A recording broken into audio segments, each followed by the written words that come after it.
The test is in 4 parts: Part 1, Part 2, Part 3, and Part 4. Now look at Part 1. Part 1. You will hear a woman phoning the local council about an abandoned vehicle.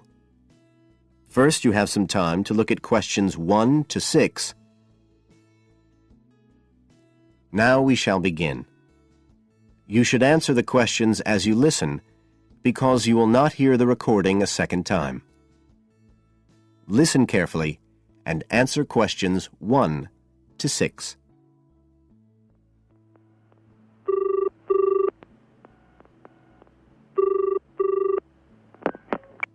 Environmental Health Department, Paul speaking. Oh, hello. I wanted to report a vehicle that's been left parked near where I live. I think it's been abandoned. I wondered if the council could arrange to get it towed away. Have I got through to the right department? Yes, you have. If I could just take a few details. Your name, please? Mrs. Shefford. Thank you.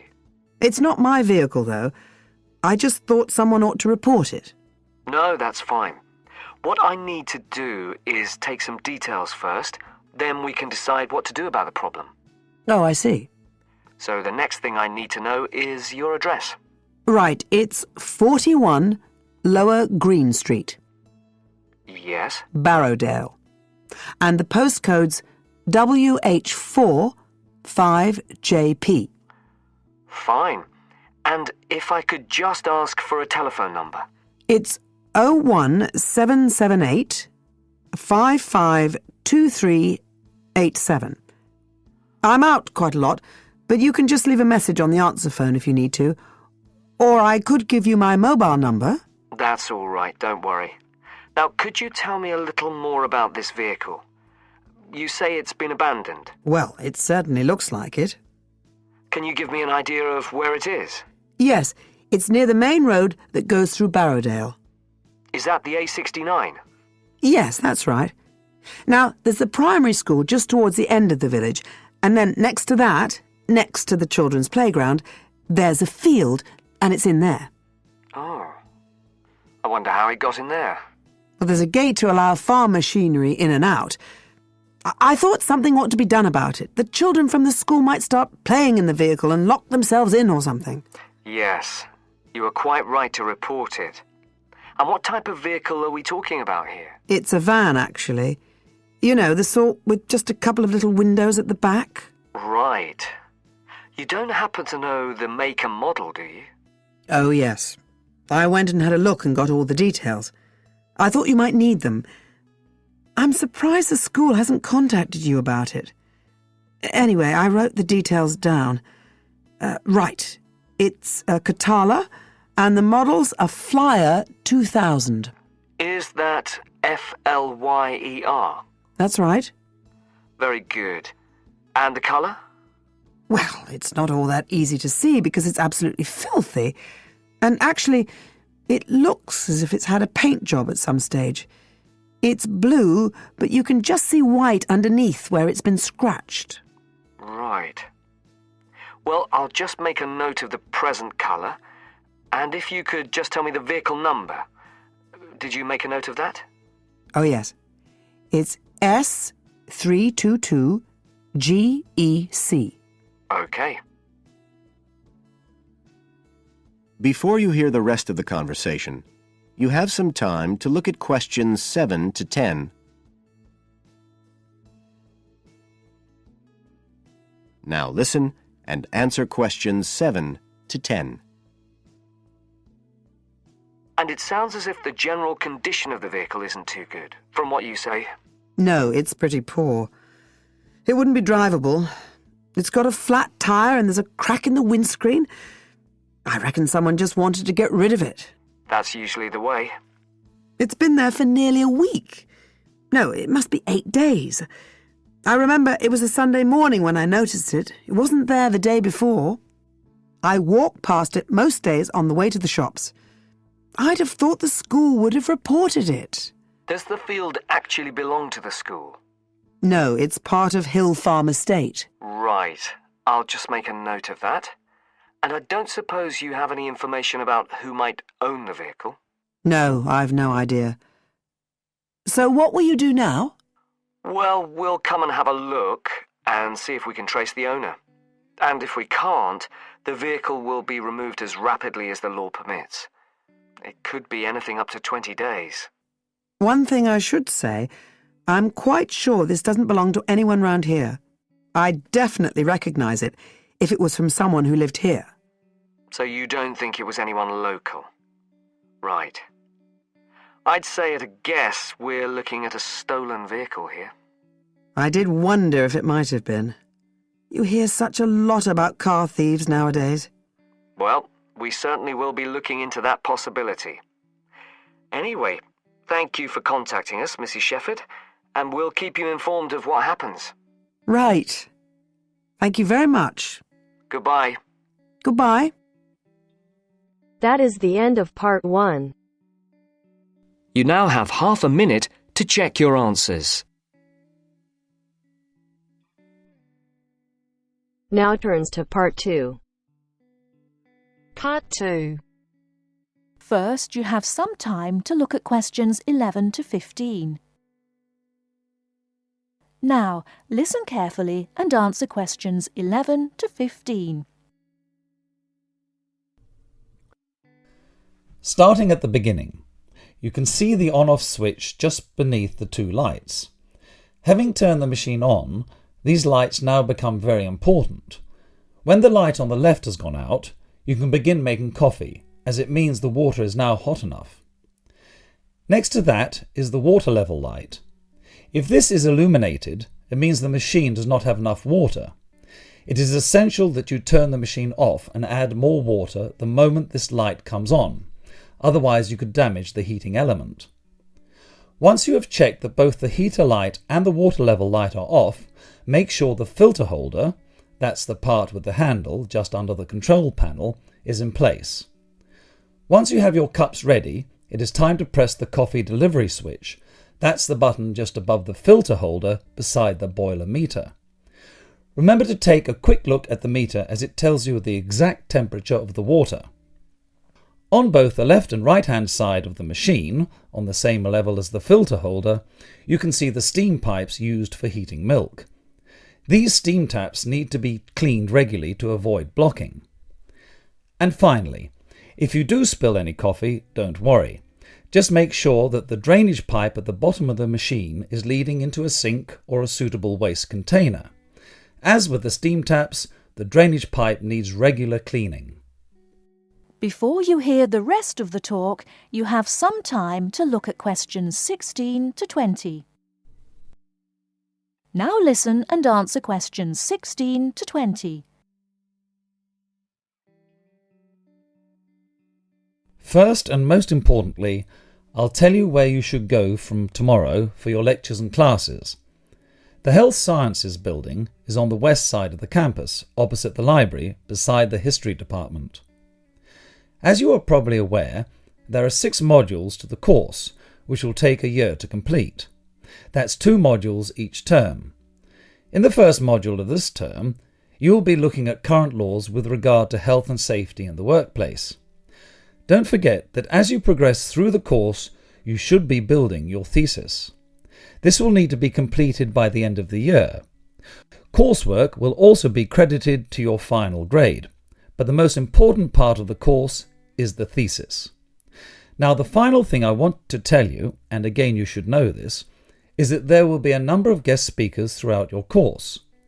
They will come from a number of different medical backgrounds, but they will all be giving you their views on the relevance of health sciences in their occupations.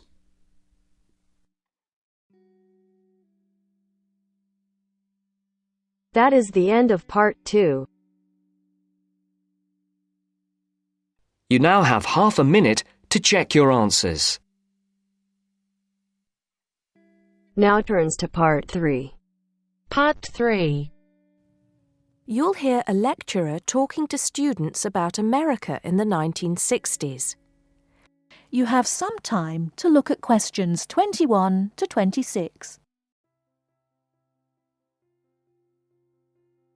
Now listen carefully and answer questions 21 to 26.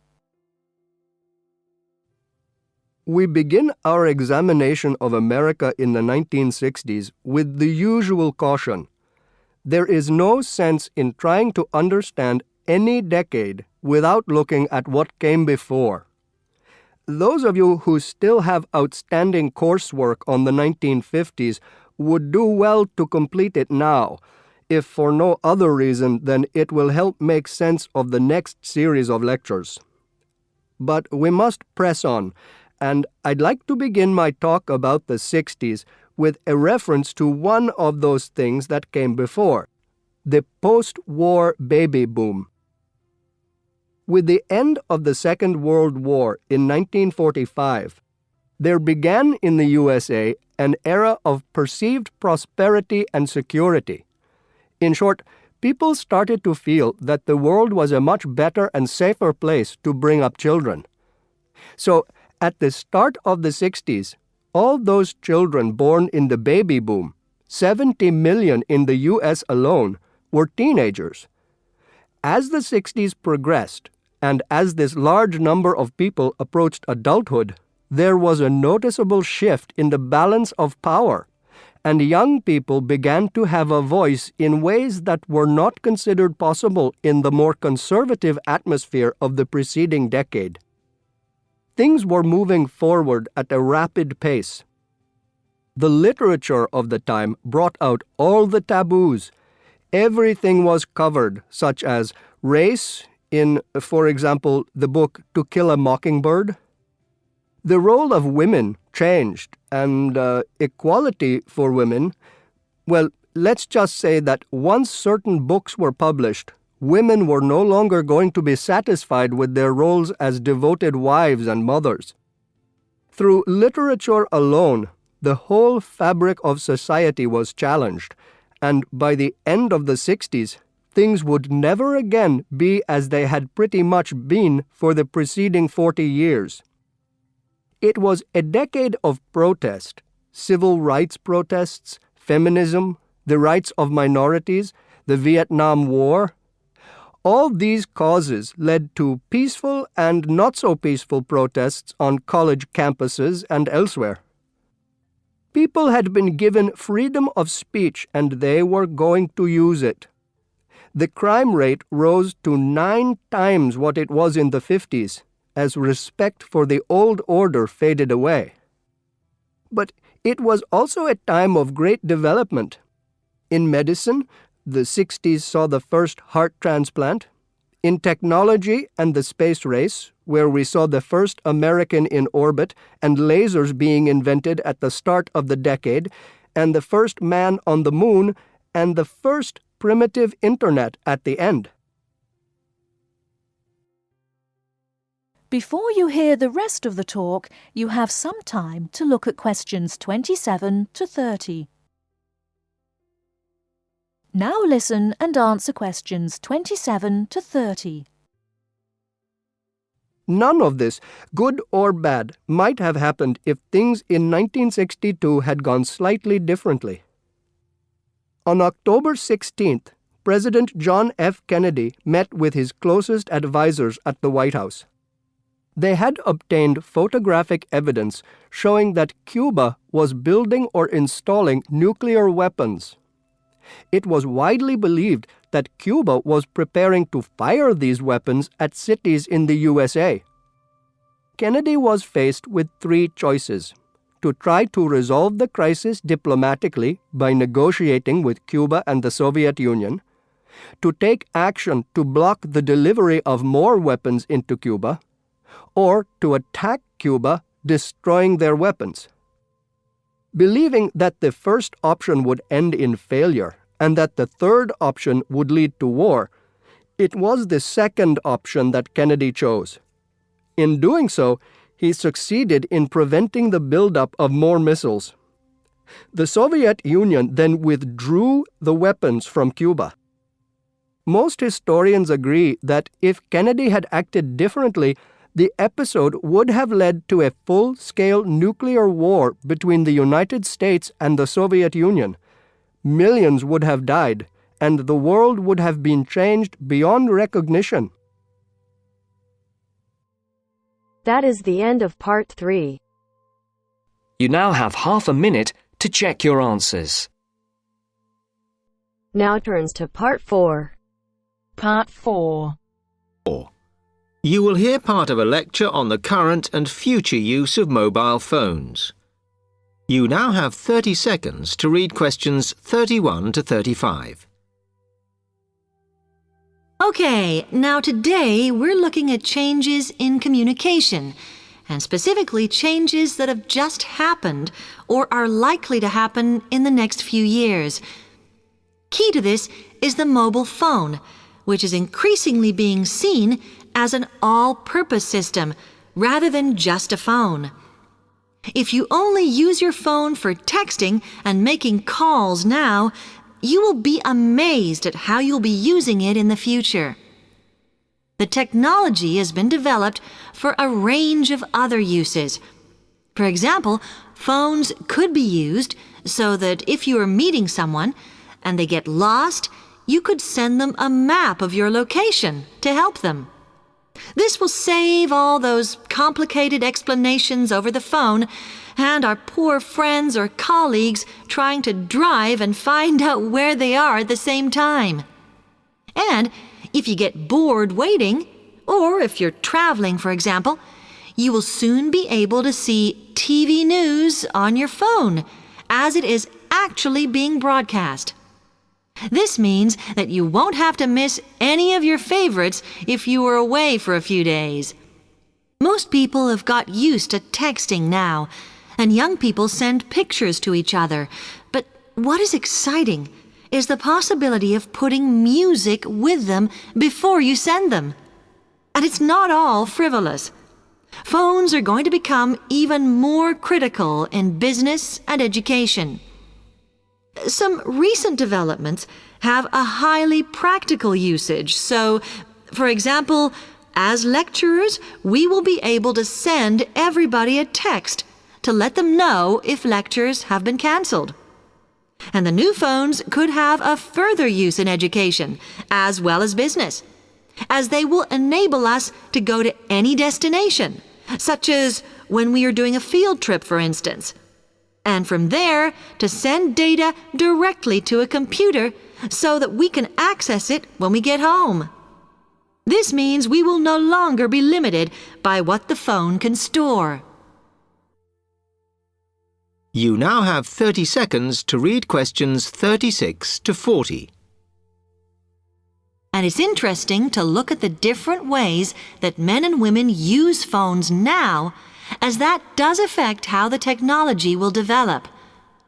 Some research has been done on how people use phones, and some of the results are surprising. One of the increasing usages of mobile phones is to get all sorts of data, such as phone numbers, the weather, train times, etc. And while there's been an attempt to set up connections with things that women might be interested in accessing, it is overwhelmingly men who do this. But what about the traditional use of a phone? To speak to people?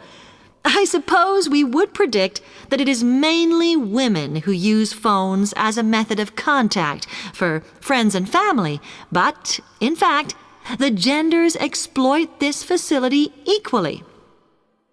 I've spoken about the increased business usages that phones will offer, and I suppose we would associate this usage with men. The survey picked up, though, that women are often working from home or catching up with work in the evenings, so they use phones in this way as much as men do. Most of us are aware we can store photos on our phones. It's an ideal method of capturing a moment wherever you are. Women tend to be the group that keep photos on their phones, but it seems that men use their phones to actually take pictures much more than women do. And of course, all this knowledge affects the marketing that the companies will do in order to sell the